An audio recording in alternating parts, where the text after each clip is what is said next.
Hello বন্ধুরা, আপনারা সবাই কেমন আছেন? আশা করি সবাই ভালো আছেন। আজকে আপনাদেরকে দেখাবো জব কার্ড সম্পর্কে।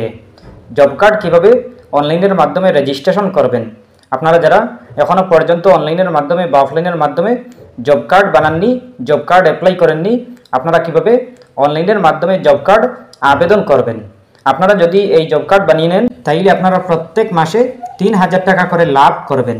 আপনাদের ব্যাঙ্ক অ্যাকাউন্টে সোজা চলে আসবে প্রতি মাসে ৩,০০০ টাকা। জব কার্ড কীভাবে অনলাইনের মাধ্যমে রেজিস্ট্রেশন করবেন, জব কার্ড বানাতে কোনগুলো ডকুমেন্ট লাগবে এবং কিভাবে করবেন আপনারা অল প্রসেস দেখতে পাবেন স্টেপ বাই স্টেপ। আপনারা ভিডিওটি না টেনে দেখবেন, ভিডিওটি মনোযোগ সহকারে দেখবেন, তাইলে বুঝতে পারবেন। চলুন আমরা স্টার্ট করি। প্রথমে আপনারা ক্রোম ওপেন করবেন। ওপেন করার আপনি সার্চ অপশনে ক্লিক করবেন। ক্লিক করার পর আপনি লিখবেন UMANG লিখে সার্চ করবেন। সার্চ করার পর ভেজবেন এরকম একটি পেজ। আপনারা প্রথমেই দেখতে পাবেন UMANG নামের ওয়েবসাইট। এই ওয়েবসাইটে ক্লিক করবেন। এই অফিসিয়ালি ওয়েবসাইটে ক্লিক করার পর দেখতে পাবেন এরকম একটি পেজ। আপনাদের সামনে এরকম একটি পেজ শো করবে। আপনারা প্রথমে দেখতে পাবেন উমাং, এরপরে উপরে ডান দিকে দেখতে পাবেন 3 লাইন চিহ্ন।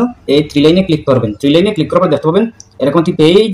আপনারা অনেক অপশন দেখতে পাবেন। প্রথমে আছে হোম, অ্যাবাউট আজ, এরপরে আছে সার্ভিস, এরপরে আছে ড্যাশবোর্ড, এরপরে স্কিম, এরপরে লগ ইন রেজিস্টার নামের একটি অপশন। এই অপশনে ক্লিক করবেন। লগ ইন রেজিস্টার অপশনে ক্লিক করার পর দেখতে পাবেন এরকম একটি পেজ। আপনাদের সামনে এরকম একটি পেজ শো করবে। আপনারা প্রথমে দেখতে পাবেন লগ ইন, এরপরে দেখতে পাবেন welcome back your Umang account. আপনারা যদি এই ওয়েবসাইটে কখনো রেজিস্টার করে থাকেন তাইলে আপনারা একদম সহজভাবে লগ ইন করতে পারবেন। আর যদি আপনারা নতুন ইউজার হন, কখনো রেজিস্টার করেননি, তাইলে আপনারা নিচে দেখতে পাবেন রেজিস্টার হেয়ার নামের একটি অপশন। এই অপশনে ক্লিক করবেন। রেজিস্টার অপশনে ক্লিক করার পর দেখতে পাবেন এরকম একটি পেজ। আপনাদের সামনে এরকম একটি পেজ শো করবে। আপনারা প্রথমে দেখতে পাবেন সাইন আপ, এরপরে মোবাইল নাম্বার দেখতে পাবেন। আপনি আপনার মোবাইল নাম্বার বসিয়ে দেবেন। এরপরে দেখতে পাবেন স্টেট, আপনি আপনার স্টেটের নামটি সিলেক্ট করে নেবেন। এরপরে দেখতে পাবেন আই এগ্রি, আপনি আই এগ্রিতে টিকমার্ক দিয়ে দেবেন। এরপর দেখতে পাবেন রেজিস্টার, আপনি আপনার রেজিস্টার অপশনে ক্লিক করবেন। ক্লিক করার পরে আপনার মোবাইলে একটা কোড যাবে, একটা ওটিপি যাবে। এই ওটিপিটা বসিয়ে দেবেন। এরপরে এমপিন চাইবে, আপনি একটা এমপিন বানিয়ে নেবেন। এরপরে আপনার রেজিস্টার সাকসেসফুল হয়ে যাবে। এরপরে আপনি লগ ইন করতে পারবেন। লগ ইন হেয়ার অপশনে ক্লিক করে আপনি লগ ইন করতে পারবেন। প্রথমে মোবাইল নাম্বার দিবেন, এরপরে এমপিন বসিয়ে দেবেন যেটা বানিয়েছিলেন। এরপরে আপনি লগ ইন অপশনে ক্লিক করবেন। লগ ইন অপশনে ক্লিক করার পর দেখতে পাবেন এরকম একটি পেজ। আপনাদের সামনে এরকম একটি পেজ শো করবে। আপনারা একদম উপরের বাম দিকে দেখতে পাবেন 3 লাইন চিহ্ন। এই 3 লাইনে ক্লিক করবেন। 3 লাইনে ক্লিক করার পর দেখতে পাবেন অনেক অপশন। প্রথমে আছে উমাং, এরপরে আছে সার্ভিস, এরপরে ডকুমেন্ট আছে, এরপরে স্টেট আছে, এরপরে স্কিম আছে। আপনি এই সার্ভিস অপশনে ক্লিক করবেন। সার্ভিস অপশনে ক্লিক করার পরে থোড়া আপনি নিচের দিকে চলে আসবেন। নিচের দিকে আসার পর দেখতে পাবেন অনেক অপশন আছে। আপনি এই অপশনগুলোর মধ্যে একটা অপশন আছে ইয়থ স্কিল নামের একটি অপশন। এই অপশনে ক্লিক করবেন। ইয়থ স্কিল অপশনে ক্লিক করার পর দেখতে পাবেন এরকম একটি পেজ। আপনাদের সামনে এরকম একটি পেজ শো করবে। আপনারা অনেক অপশন দেখতে পাবেন। প্রথমে দেখতে পাবেন বিএমএস ত্রিপুরা, এরপরে দেখতে পাবেন আইআই এডমিসি, এরপরে আছে MGNREGA নামের একটি অপশন। এই অপশনে ক্লিক করবেন। এই অপশনে ক্লিক করার পর দেখতে পাবেন পুরো লোডিং নেবে, আপনি জাস্ট ওয়েট করবেন। এরপরে দেখতে পাবেন প্রথমে আছে জেনারেল সার্ভিস, এরপরে আছে অ্যাপ্লাই জব কার্ড, এরপরে আছে ট্র্যাক জব কার্ড স্ট্যাটাস, এরপরে ডাউনলোড জব কার্ড, এরপরে FAQ সার্কুলার্স। আপনি জব কার্ড অ্যাপ্লাই এই অপশনে ক্লিক করবেন। অ্যাপ্লাই জব কার্ড এই অপশনে ক্লিক করবেন। অ্যাপ্লাই ফর জব কার্ড এই অপশনে ক্লিক করার পর দেখতে পাবেন এরকম একটি পেজ। আপনাদের সামনে এরকম একটি ফর্ম শো করবে। এই ফর্মটি আপনারা ভালো করে সুন্দর করে সঠিক নিয়মে ফিল আপ করতে হবে। আপনারা যদি সঠিক নিয়মে ফিল আপ করেন তাহলে জব কার্ড লাভ করতে পারবেন। আপনারা সঠিক নিয়মে ফিল আপ না করলে জব কার্ড আপনারা অ্যাপ্লাই করতে পারবেন না, আবেদন হবে না, ফিল আপ হবে না। আপনারা সঠিক নিয়মে সুন্দর করে ফিল আপ করতে হবে। প্রথমে আছে অ্যাপ্লাই জব কার্ড, এরপর দেখতে পাবেন জেনারেল ডিটেইলস, অ্যাপ্লিকেশন ডিটেইলস। আপনারা এই দুইটা অপশন দেখতে পাবেন। দুইটা অপশন আপনারা কমপ্লিট করতে হবে। প্রথমে আছে ফাদার হাজব্যান্ড নেম, আপনি আপনার ফাদার অথবা হাজব্যান্ড নেম বসিয়ে দেবেন। আপনি আপনার গার্জেন্টের নাম দিবেন, পুরুষ হলে বাবার নাম, মহিলা হলে স্বামীর নাম দিবেন। এরপর দেখতে পাবেন অ্যাড্রেস, আপনি আপনার ফুল অ্যাড্রেস বসিয়ে দেবেন। এরপরে আপনি আপনার স্টেটের নামটি বসিয়ে দেবেন, সিলেক্ট করে নেবেন। এরপরে ডিস্ট্রিক্টের নামটি সিলেক্ট করে নেবেন। এরপর দেখতে পাবেন ব্লক, আপনি আপনার ব্লকের নামটি সিলেক্ট করে নেবেন। এরপরে দেখতে পাবেন পঞ্চায়েত, আপনি আপনার গ্রাম পঞ্চায়েতের নামটি বসিয়ে দেবেন। আপনি আপনার গ্রাম পঞ্চায়েতের নামটি বসিয়ে দেবেন। এরপর দেখতে পাবেন ভিলেজ, আপনি আপনার ভিলেজের নামটি বসিয়ে দেবেন। এরপর দেখতে পাবেন সোশিয়াল ক্যাটাগরি, আপনি আপনার সোশিয়াল ক্যাটাগরি সিলেক্ট করে নেবেন। এরপর দেখতে পাবেন name of head of the family, আপনি আপনার ফ্যামিলির মধ্যে যে হেড আছেন, যে গার্জেন্ট আছেন, ওনার নাম লিখবেন। এরপর দেখতে পাবেন অ্যাপ্লিকেশন ডেট, আপনি আপনার 15/7/2024। এরপর দেখতে পাবেন রেশন কার্ড নাম্বার, আপনি আপনার রেশন কার্ড নাম্বারটি বসিয়ে দেবেন।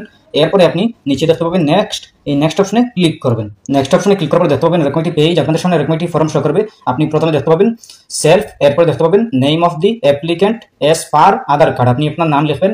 আপনার নামটি আধার কার্ডে যেরকম আছে ওরকম আপনি বসিয়ে দেবেন। এরপর দেখতে পাবেন জেন্ডার, মেল নাকি ফিমেল, এটা সিলেক্ট করে নেবেন। এরপর দেখতে পাবেন এজ, আপনি আপনার এজটি বসিয়ে দেবেন।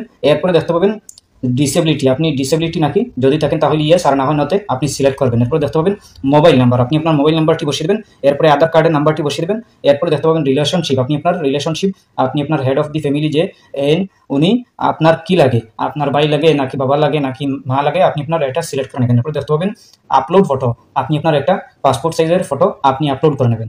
আপলোড করার পরে আপনি দেখতে পাবেন নিচে অ্যাপ্লাই ফর জব কার্ড নামের একটি অপশন, এই অপশনে ক্লিক করবেন। ক্লিক করার পরে আপনার সাবমিট হয়ে যাবে, আপনার এই জব কার্ডের ফর্মটি সাবমিট হয়ে যাবে। আপনি যদি সব কিছু সঠিক নিয়মে দেন, ঠিকঠাক দেন, তাহলে আপনার সাবমিট হবে, আপনার অ্যাপ্রুভ হবে। এরপরে আপনি স্ট্যাটাস চেক করতে হলে আপনি হোম পেজে চলে আসবেন। হোম পেজে আসার পরে দেখতে পাবেন উপরের বাম দিকে 3 লাইন চিহ্ন, এই 3 লাইনে ক্লিক করবেন। 3 লাইনে ক্লিক করার পরে দেখতে পাবেন সার্ভিস, এই সার্ভিস অপশনে ক্লিক করবেন। ক্লিক করার পরে পুরো নিচের দিকে চলে আসবেন। নিচের দিকে আসার পরে দেখতে পাবেন ইয়থ স্কিল নামের একটি অপশন, এই অপশনে ক্লিক করবেন। ইয়থ স্কিল অপশনে ক্লিক করার পরে দেখতে পাবেন এরকম একটি পেজ। আপনারা প্রথমে দেখতে পাবেন বিএমএস ত্রিপুরা, এরপরে দেখতে পাবেন MGNREGA, এই অপশনে ক্লিক করবেন। MGNREGA এই অপশনে ক্লিক করবেন। ক্লিক করার পরে থোড়া সময় নিবে, আপনারা জাস্ট ওয়েট করবেন। এরপরে দেখতে পাবেন এরকম একটি পেজ, আপনাদের সামনে এরকম একটি পেজ শো করবে। আপনারা প্রথমে দেখতে পাবেন apply job card, download job card. আপনারা যদি জব কার্ড ডাউনলোড করতে চান তাহলে আপনারা এই অপশনে ক্লিক করে আপনারা জব কার্ড ডাউনলোড করতে পারেন। এরপরে দেখতে পাবেন ট্র্যাক জব কার্ড স্ট্যাটাস, আপনারা এই অপশনে ক্লিক করে আপনারা স্ট্যাটাস চেক করতে পারেন। আপনারা এই অপশনে ক্লিক করবেন। ট্র্যাক স্ট্যাটাস অপশনে ক্লিক করার পর দেখতে পাবেন এরকম একটি পেজ, আপনাদের সামনে এরকম একটি পেজ শো করবে। আপনারা প্রথমে দেখতে পাবেন রেফারেন্স নাম্বার, আপনারা এই রেফারেন্স নাম্বার আপনারা যখন সাবমিট করেছিলেন জব কার্ড তখন আপনাদেরকে রেফারেন্স নাম্বারটি দেওয়া হয়েছে। এই নাম্বারটি আপনারা এখানে পেস্ট করে দিলেই আপনারা ট্র্যাক অপশনে ক্লিক করে আপনারা আপনাদের স্ট্যাটাস চেক করতে পারবেন, আপনাদের বর্তমানে কি আছে, পেন্ডিংয়ে আছে নাকি অ্যাপ্রুভ হয়েছে নাকি রিজেক্ট হয়েছে। আপনারা এই রেফারেন্স নাম্বার পেস্ট করে দিলেই এরপরে আপনারা ট্র্যাক অপশনে ক্লিক করে আপনারা দেখতে পাবেন। এরপরেও যদি কোনো সমস্যা হয় কমেন্ট করতে পারেন। আশা করছি বুঝতে পেরেছেন। ভালো লাগলে লাইক ও শেয়ার করবেন, চ্যানেলটি সাবস্ক্রাইব করবেন, পেজটি ফলো করবেন। ধন্যবাদ।